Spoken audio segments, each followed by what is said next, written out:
고린도후서 2장 7절부터 11절까지 말씀.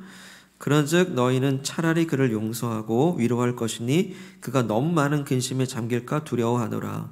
그러므로 너희를 권하노니 사랑을 그들에게 나타내라. 너희가 범사에 순종하는지 그 증거를 알고자 하여 내가 이것을 너희에게 썼노라. 너희가 무슨 일이든지 누구를 용서하면 나도 그리하고 내가 만일 용서한 일이 있으면 용서한 그것은 너희를 위하여 그리스도 앞에서 한 것이니 이는 우리로 사탄에게 속지 않게 하려 함이라. 우리는 그 계책을 알지 못하는 바가 아니로라. 아멘. 예, 오늘 말씀 제목은요, 사랑을 나타내라입니다. 얼마 전 한 권사님과 전화 통화를 하게 됐습니다.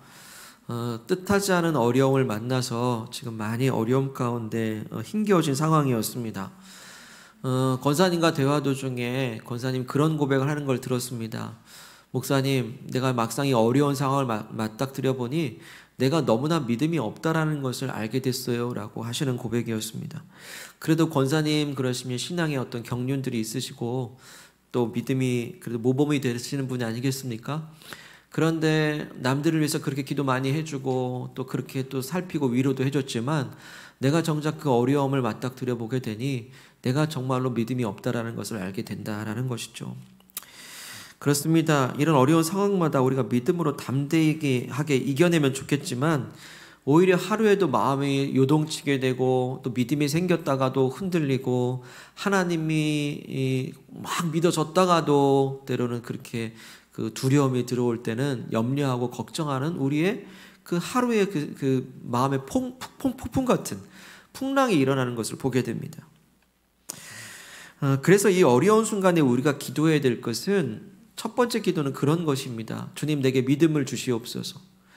우리가 문제를 해결하려고 하는 그런 기도도 우리가 하게 되지만 그 이전에 우리에게 하나님을 향한 신뢰를 달라고, 하나님을 향한 믿음을 달라고, 내게 믿음을 달라고 하는 기도가 가장 현실적인 기도라는 것을 깨닫게 됩니다. 자, 이처럼 우리의 믿음이라고 하는 것은 어려운 상황을 맞닥뜨리게 되면 그 믿음의 정도를 테스트 받게 됩니다. 우리가 단적인 예로, 물론 단순한 상황은 아니지만 이 코로나라고 하는 이 변수 속에서 우리의 믿음도 이 상황 속에서 오락가락하는 것을 또 보게 되지 않습니까? 그렇게 우리 믿음은 어려운 순간에 테스트를 받아요. 스마트폰에는 손전등 기능이 있습니다. 손전등 다 있죠. 평소에는 잘 쓰지 않다가 갑자기 귀걸이 한쪽이 침대 밑에 떨어졌다고 생각해 보세요. 당장 스마트폰 손전등을 켜서 침대 밑을 살피게 되죠. 차 밑에 뭐가 떨어졌다 그러면 스마트폰 전등을 켜게 됩니다. 요즘에 캠프도 많이 하시던 것 같은데 그 자연의 그 어둠 속에 있을 때에 손전등 기능이 유용하죠. 그런 것처럼 손전등 기능이 유용하다는 것을 언제 깨닫습니까? 어두울 때 깨닫습니다. 우산이 있습니다. 우산이 이게 제일 제대로 작동하는 것을 깨닫게 될 때가 언제입니까? 비가 올 때입니다. 비가 올 때 우산의 효과가 검증이 됩니다. 제가 얼마 전에 비가 오는데 무심코 우산 들고 나갔다가 딱 폈더니 찢어지고 살이 나가 있더라고요. 굉장히 민망하게 우산을 들고 갔던. 그렇습니다. 우리도 인생의 어두움을 만날 때 믿음이라고 하는 손전등이 제대로 작동되는가, 그리고 작동될 때 얼마나 우리를 힘을 주는가 테스트 받습니다. 인생의 비가 막 내립니다. 소낙비처럼 막 내리게 될 때 그 우산을 딱, 믿음이라는 우산을 딱 폈을 때에 정말 그것이 내게 평안과 그리고 소망을 주는가 테스트 받습니다.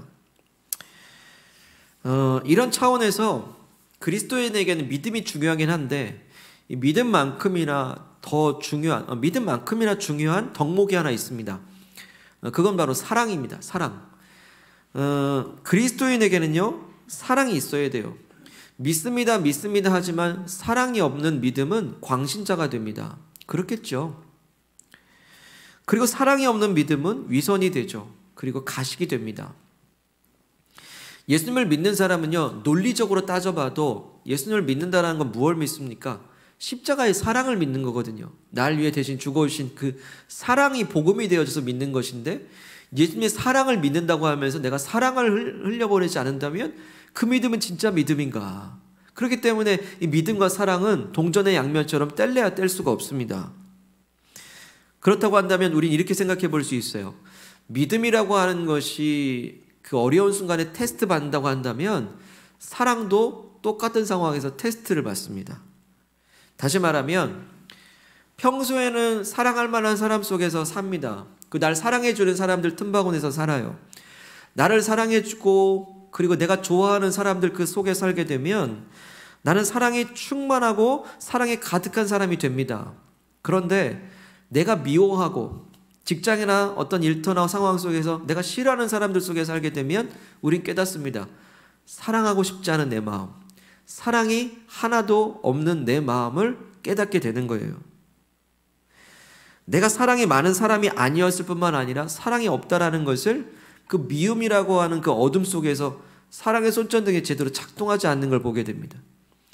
내 안에 그 어떤 이에 대한 미움과 분노의 증오의 소낙비가 내릴 때 이 사랑의 우산이 잘 작동하지 않는 걸 보게 되는 거예요. 그렇다고 한다면 굳이 뭐하러 사랑할 필요가 없는 사람을 뭐하러 사랑할 이유가 뭐가 있겠습니까? 내가 미운데 뭐하러 그 사람을 억지로 사랑해야 되죠? 별로 그렇게 좋아하는 사람 아닌데 내가 뭐하러 그 사람을 사랑이라는 단어를 대입해야 됩니까? 바로 그럴 때 예수님이 우리에게 이렇게 말씀하십니다. 마태복음 5장 46절에 너희가 너희를 사랑하는 자를 사랑하면 무슨 상이 있으리요? 세리 죄인도 이같이 한다. 나는 너희에게 이르노니 너희 원수를 사랑하며 너희를 박해하는 자를 위하여 기도하라 라고 말씀하십니다. 그러니까 상식적으로는 원수는 사랑의 대상이 될 수 없습니다. 그런데 그들도 사랑의 대상에 포함시켜야 된다라고 예수님은 말씀하십니다. 바로 그것이 원수 같은 어둠 속에서 사랑의 손전등을 켜는 일이야 라고 말씀하십니다. 우리를 박해하는 자는 절대로 기도해주고 싶지 않습니다. 그런데 예수님은 그 나를 괴롭히는 그 사람을 위해서 기도해야 된다라고, 기도에 포함시켜야 된다라고 말씀하십니다. 이것이 그 사람을, 나를 괴롭히는 그 사람을 향한 증오와 분노의 비가 내릴 때 사랑의 우선을 펼치는 것이다라고 말씀하십니다. 어떻습니까? 내 주변에 어떤 미움의 사람들이 떠오르시죠? 어떤 원수 같은 사람들이 떠오르고 박해하는 어떤 그런 사람들이 떠오르지 않습니까? 심지어는 내가 교회 나가는 것 그 자체만으로도 손가락질하는 그 어떤 사람도 있지 않습니까? 자, 그 사람들을 한번 생각해 보실 때 괴롭지만 우리의 사랑의 손전등을 지금 켤 수 있습니까? 사랑의 우산은 펼쳐지고 있습니까? 자, 그런데 반대로 만약에 우리가 이런 순간에 사랑의 손전등을 켜지 않으면 어떻게 될까요? 사랑의 우산을 펼치지 않으면 어떤 일이 벌어질까요? 오늘 말씀에서는요, 만약 그렇게 되면 사탄에게, 마귀에게 속게 된다라고, 속는 것이다라고 말씀하십니다.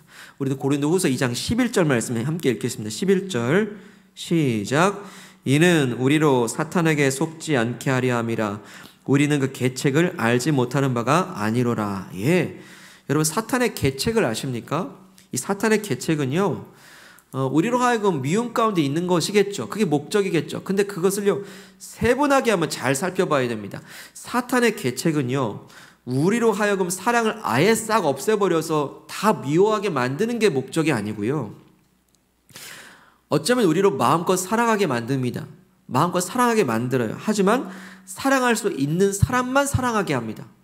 그리고 사랑할 수 없는 사람은 마음껏 미워하게 만드는 것이 사탄의 계략입니다. 그렇기 때문에 사탄에게 속는다는 건 무슨 의미입니까? 내가 나를 사랑해주는 사람들 속에서 사랑이 많은 사람인 것처럼 착각하게 만드는 거예요. 나를 사랑해주는 사람들만 사랑하다 보니 내가 사랑이 충만한 사람이구나라고 생각하게 만드는 겁니다. 그리고 원수들은 마음껏 미워하고 증오하고 박해하는 사람들을 절대 기도해 주지 않게 만듭니다. 이게 사탄의 계략입니다. 마음껏 사랑하세요. 단 당신이 사랑할 수 있는 사람만.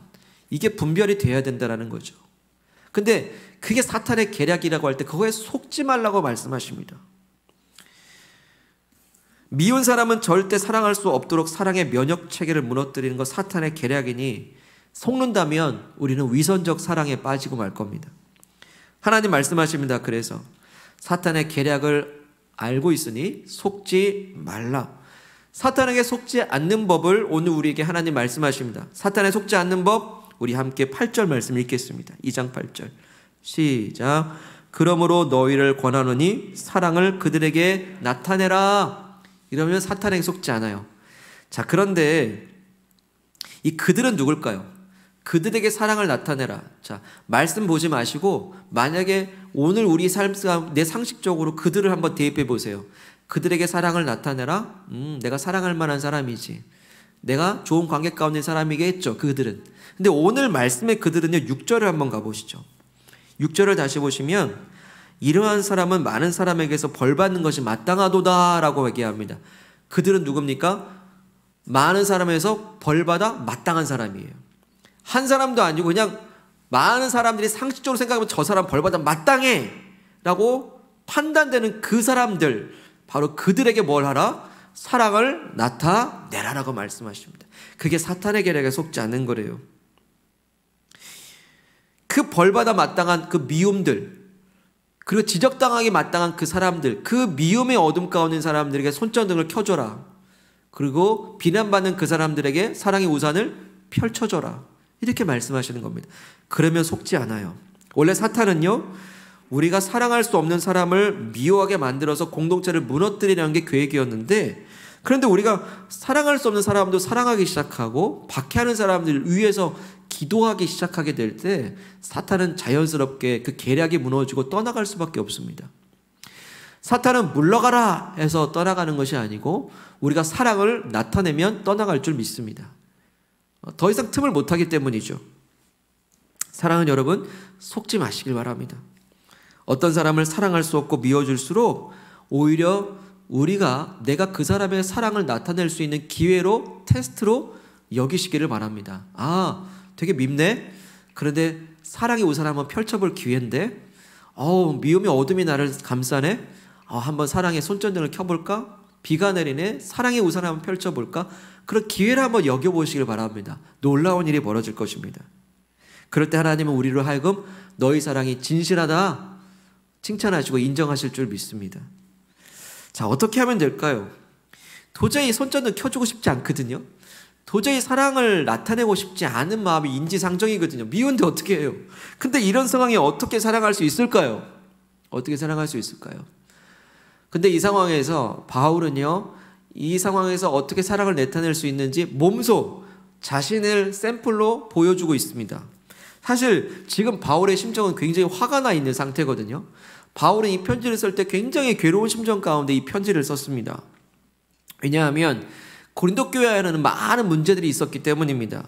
교회 안에 서로 파당이 생겨가지고 교회 안에서 서로 싸우고 있었죠.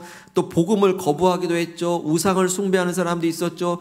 차마 입에 담기도 민망한 음란한 죄악이 그 교회 가운데 벌어지고 있었던 겁니다. 자, 바울이 정말로 온갖 정성 다해서 복음을 전해서 개척을 한 교회가 이렇게 많은 죄악과 싸움 가운데 있는 것을 보니 얼마나 마음이 민망하고 괴롭겠습니까? 바울은 교회를 향해서, 고린도 교회를 향해서 제발 돌아와라, 회개하라 지적하고 권면도 했습니다. 그런데 그 책망을 듣기 싫어하는 그 교회 안에 있는 어떤 세력들이 이제 오히려 더 일어나기 시작한 거예요. 그러더니 급기야는 바울을 부정하기 시작합니다. 어떻게? 바울은 사도가 아니야. 요즘 말로 하면 바울은 목회자가 아니야. 뭐 그런 식으로 바울의 영적 권위를 부정하기 시작합니다. 설상가상으로 원래 바울은 내가 고린도 교회 가겠다라고 먼저 전에 그 편지를 한 소식을 전했었거든요. 그런데 피치 못할 사정으로 이 고린도 교회를 가지 못하게 됐습니다. 근데 그것만 가지고도 이 고린도 교회의 어떤 그 일부 세력들은 거봐라, 온다고 해놓고 안 오는 거 봐라, 얼마나 신의가 없는 사람이냐, 얼마나 변덕쟁이냐, 바울의 인격을 모독하고 있었습니다. 그것이 에베소에 있는 바울의 귀까지 들려옵니다. 그리고 때로는 바울은 글은 좀 읽은만 해. 근데 설교는 굉장히 어눌해. 굉장히 그 태도까지도 그 건드리지 말아야 될 부분까지도 이제 건드리고 있는 겁니다. 얼마나 자존심이 상할까요? 그래, 좋아. 100번 양보해서 바울이 나 자신을 그렇게 인격적으로 모독하고 사도권? 그래, 인정하지 않아. 좋아.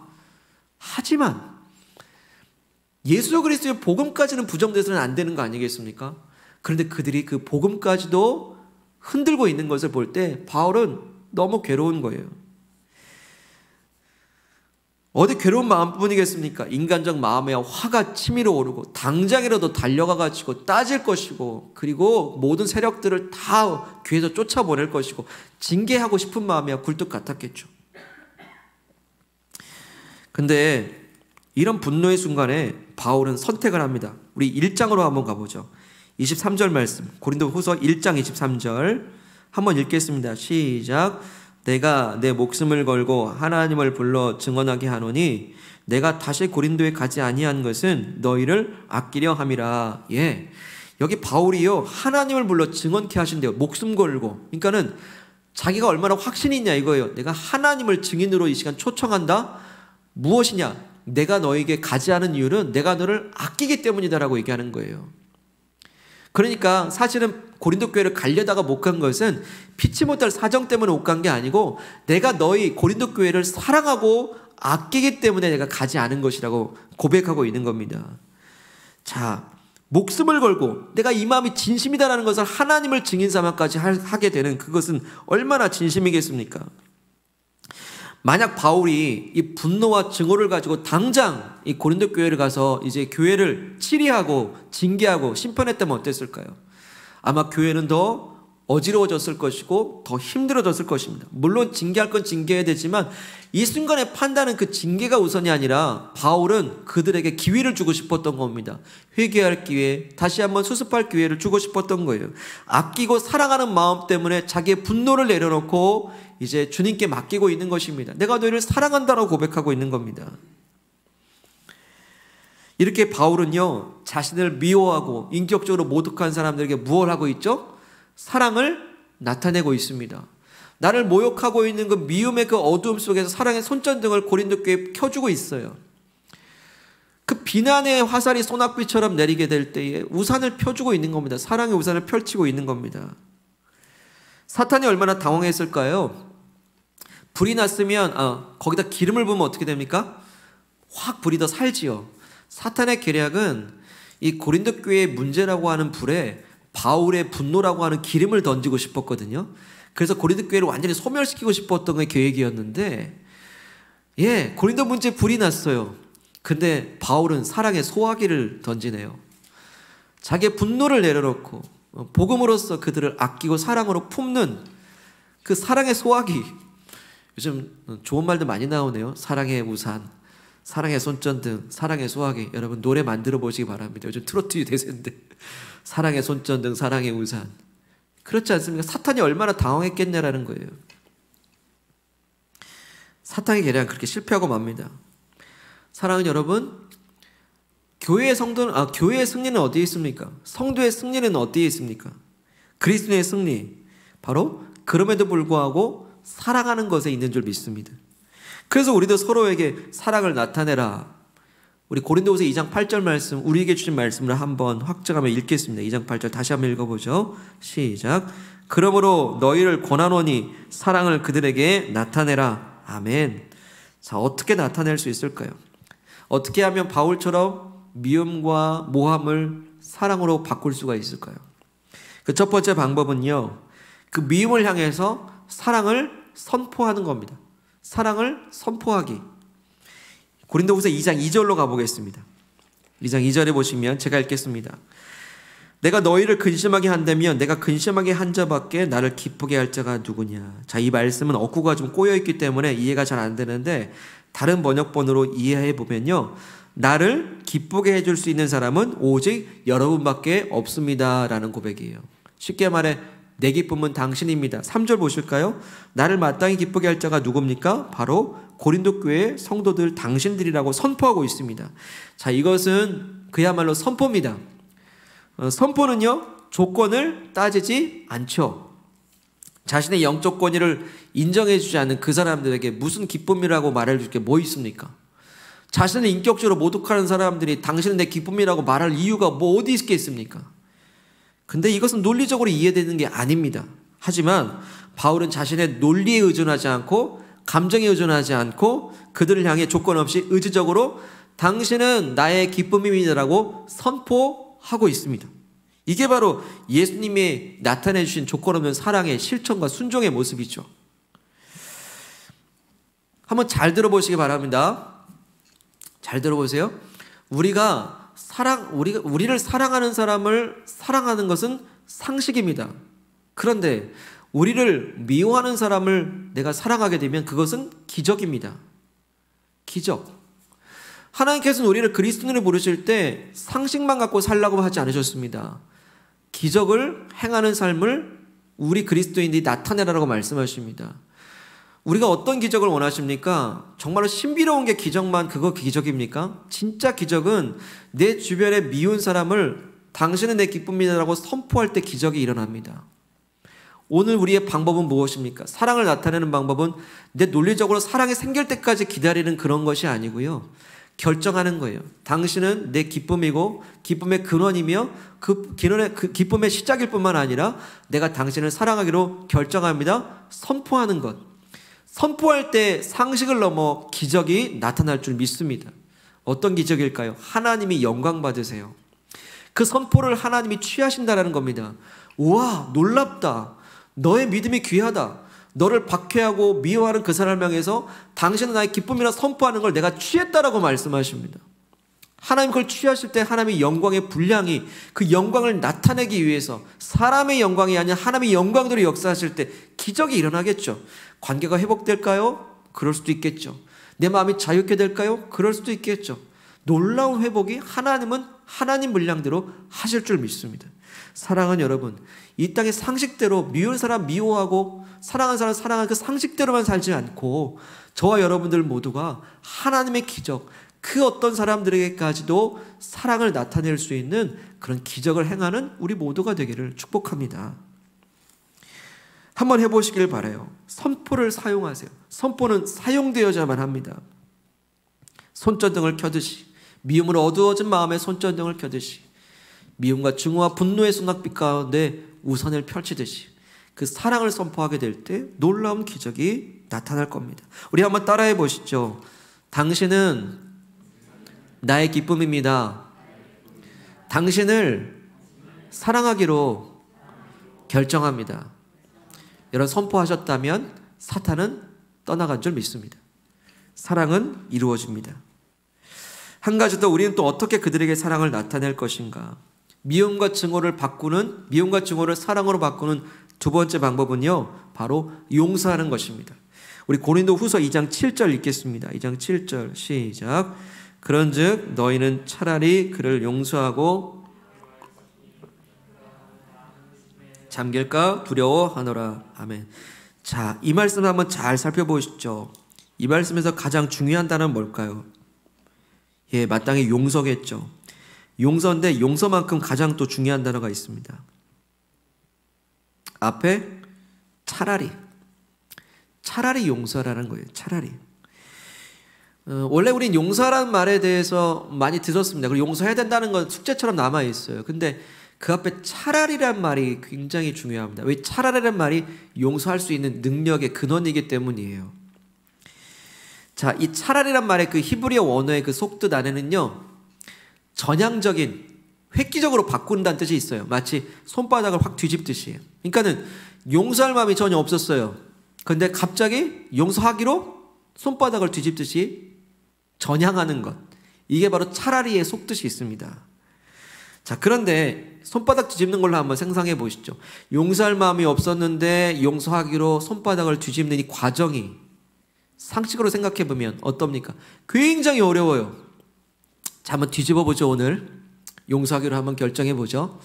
뒤집어 볼 때 어떤 생각이 듭니까? 아, 그 사람이 나한테 사과를 하면 뒤집어 볼까? 아니야, 조금만? 자, 그 사람의 변화된 태도가 좀 보이면 그래, 조금 뒤집어 볼까? 서서히. 이렇게도 아니고 서서히. 굉장히 오래 걸립니다. 그리고 그렇게 생각하고 어떤 변화들을 보고 사과를 기다리게 된다면요, 우리는 아마 평생 못 뒤집을 수 있습니다. 그런데 오늘 말씀은 어떻게 합니까? 전향하라. 전향적 사고, 전향적 태도. 그냥 뒤집어. 용서라고 하는 그걸 마음을 바꾸려면요, 그냥 뒤집는 겁니다. 차라리 용서해버리는 겁니다. 그래서 오늘 말씀에서 가장 은혜되는 그 한 단은 차라리예요. 차라리 용서하지. 어떤 성도님이 그런 고백하시는 거 보았습니다. 그 사람을 미워하는 그 마음 자체가 너무나 힘들어요. 용서하지 못하는 그 마음 자체가 너무 괴롭다. 그래서 나 자신을 위해서 그 사람을 용서하기로 마음 먹었어요. 이게 바로 차라리의 용서죠. 하나님께서 우리를 자유롭게 하시기 원하십니다. 우리를 사랑하시기 때문에. 우리 연약함을 아세요. 그래서 말씀하세요. 차라리 용서하라. 말씀하십니다. 만약 하나님을 한번 생각해 보죠. 만약 하나님도 우리를 용서하셨잖아요. 하나님께서 우리를 용서하실 때 이 손바닥 뒤집기를 하나님도 하시거든요. 근데 한번 볼까? 이 땅의 사람들이 좀 변화 좀 보이네. 조금 뒤집어 볼까? 이렇게 하지 않으셨죠. 여러분 지난 한 주 저도 그렇고 우리도 그렇고 생각해 보세요. 얼마나 연약한 가운데 무너졌습니까? 남들에게 말 못할 어떤 죄도 짓지 않았습니까? 근데 우리 삶의 변화를 한번 좀 볼까 한번? 어디 보자 라고 했을 때 하나님 앞에 감히 용서해달라고 구할 수 있겠습니까? 우리는 하나님 앞에 용서를 구할 자격이 없어요. 근데 하나님 어떻게 하시죠? 손바닥 뒤집었어요. 어떻게?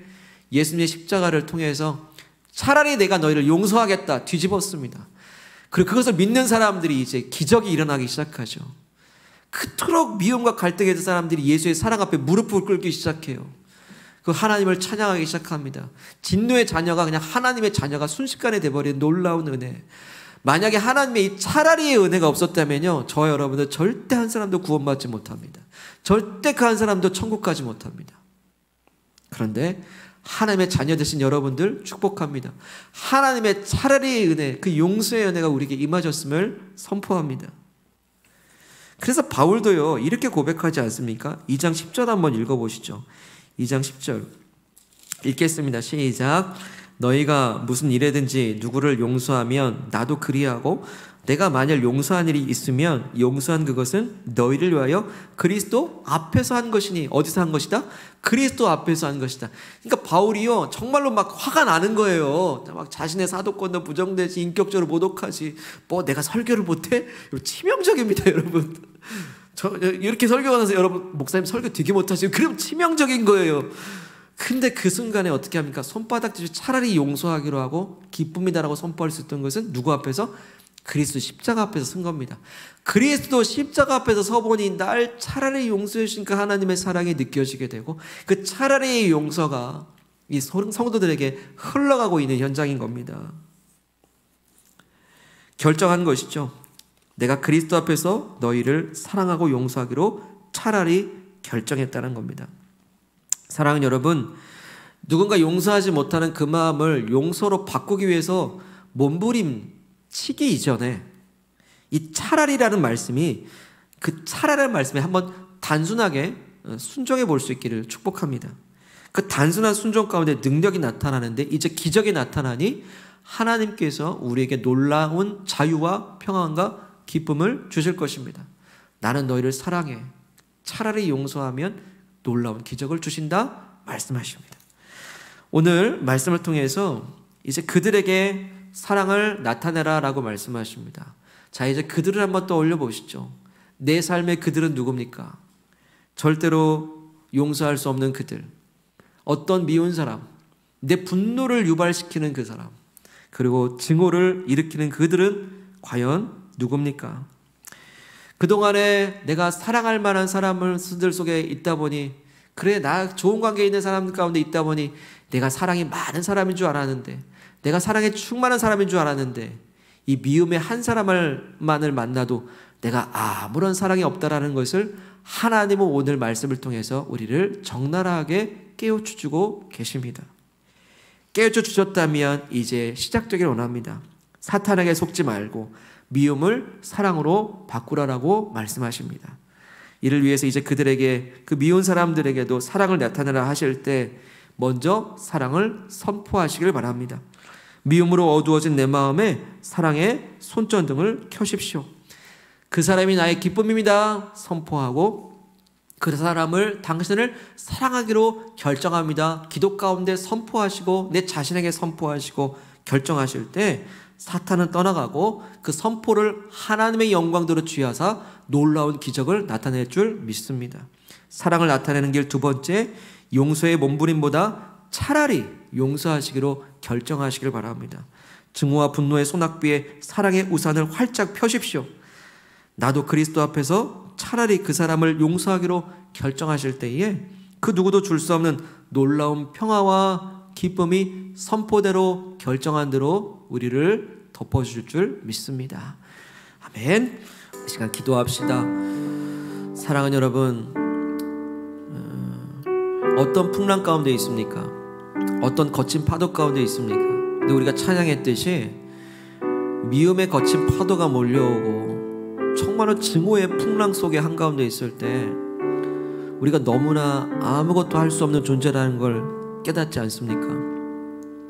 이 미움의 파도를 사랑이라고 하는 방파제로 좀 이렇게 좀 막아보려고 하지만 무기력한 우리 모습을 보게 됩니다. 오히려 미움의 그 파도 속에 침몰되어져 가는 내 모습. 주님, 내가 그렇게 사랑이 없는 존재임을 이제 깨닫습니다. 그런데 우리는 하나님 우리에게 말씀하시는 것은 그 사랑 위에 서라. 사랑의 반석 위에 설 때 든든하다라고 말씀하십니다. 사랑을 나타내라. 사탄에게 속지 마라. 자신에게 속지 마라. 사랑의 틈바구니 속에서 사랑이 충만한 사람이었다는 그 착각 속에서 벗어나서 내 사랑 없음을 주 앞에 내어드리고 이제 사랑을 나타내라 하시는 명령 앞에서 이제 순종하기 원할 때 이제 기도합시다. 사랑을 선포하시기 바랍니다. 힘들지만 어렵지만 이 입술 하나 떼어내는 게 너무나 힘들지만 당신은 나의 기쁨의 근원이라고 이 시간 선포하시기 바랍니다. 그 사람을 사랑하기로 결정합니다라고 선포하시기 바랍니다. 그 사이에 내 생각과 상식을 배제시키시고 말씀 앞에 순종하여 사랑을 선포하실 때 상식을 넘어 기적이 일어날 줄 믿습니다. 함께 기도하겠습니다. 하나님 아버지, 이 시간 기도합니다. 나는 사랑이 없고 사랑이 부족한 존재임을 깨닫습니다.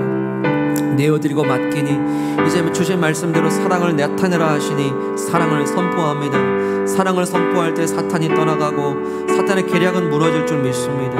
아버지, 정말로 주님 그 사람을 사랑하기로 결정합니다. 그 사람이 나의 기쁨이라고 선포합니다. 하나님 선포 가운데 하나님 일하여 주시옵소서.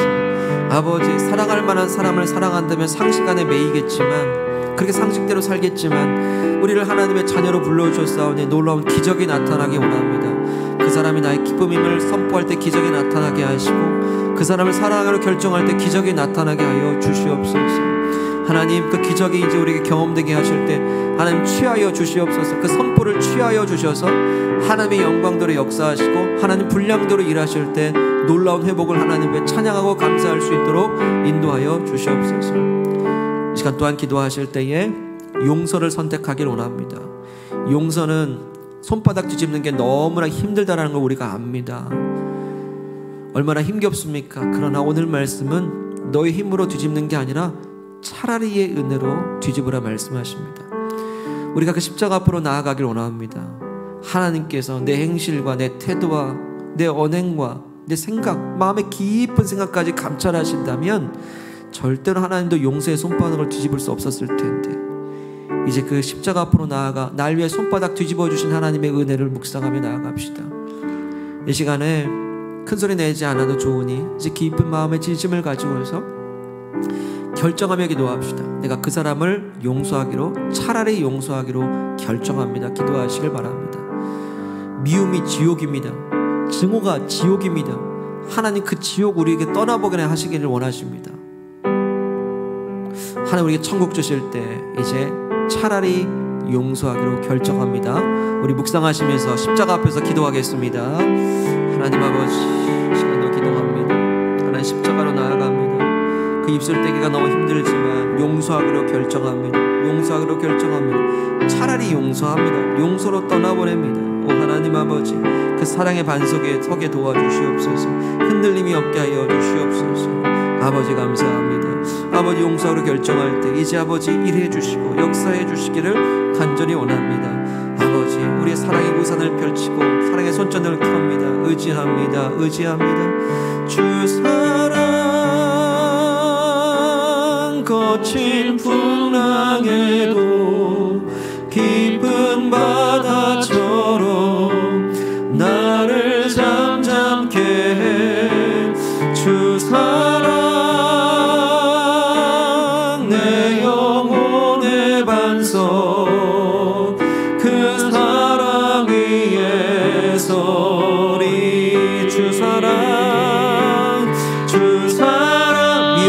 거친 파도 속에 거친 풍랑에 깊은 바다처럼 나를 잠잠케 해 주 사랑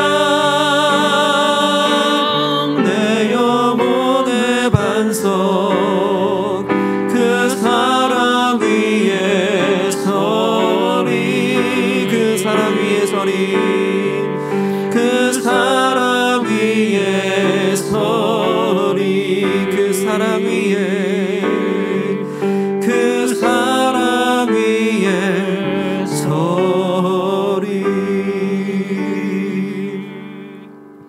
하나님 아버지, 이 미움이란 파도 속에서 이 증오의 이 풍랑 속에서 나를 잠잠케 하시는 것은 오직 주님의 사랑밖에 없습니다.